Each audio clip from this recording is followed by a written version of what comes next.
Nakita ko sa mga problema ngayon ng mga kabataan, ang daming daming nakapaligid, di ba? Yung sa social media, lahat ng mga bagay na yon gusto nila magkaroon sila, di ba?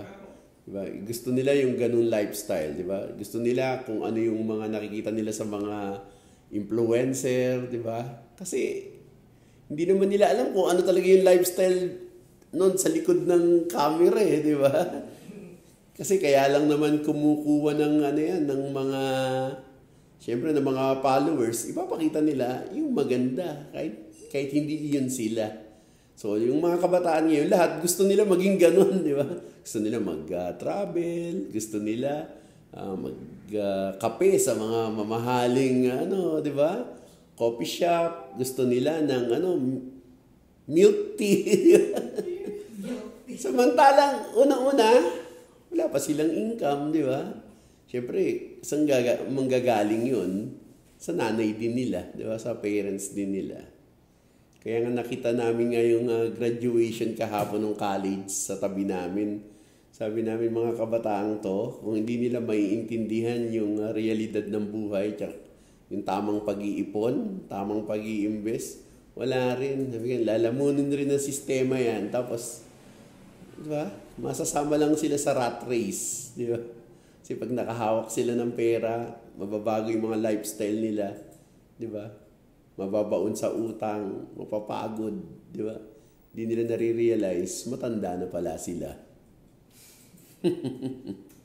Kaya yun ang ko sa'yo, habang bata ka pa, di ba? So, yung pilitin mo, di ba, na mailagay mo yung sarili mo sa habit ng pag-iipon. Kasi nga, kahit kami, di ba, hindi namin namalayan, no? Magpi-50 na pala ako. Kung hindi kami nakaipon, problema yun, di ba? Ikaw habang bata ka, ang laki pa ng panahon ng pag-iipon at ang kagandahan, konti pa lang yung pwede mong ilagay, di ba? Basta consistent and yun nga, disiplina pa rin talaga. And napakahalaga talaga yung community na mag-i-influence sa'yo kasi ang daming distraction dyan sa labas. Para mo, ang daming gastusin, di ba?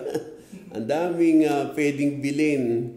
Pero kung nakakonect ka sa community ng mga taong marunong mag-save, mag-invest, saka tinuturuan ka paano mangarap at naniniwala sa'yo na kaya mong achievein yung mga, mga goals, go. Hindi pa ako lumalaki. Yeah. Kaya nandito nga kami, di ba? Na para para i-coach ka kasi naniniwala kami sa mga kabataan na tulad nyo kasi sayang kasi nakita na namin yan sa sarili namin dati.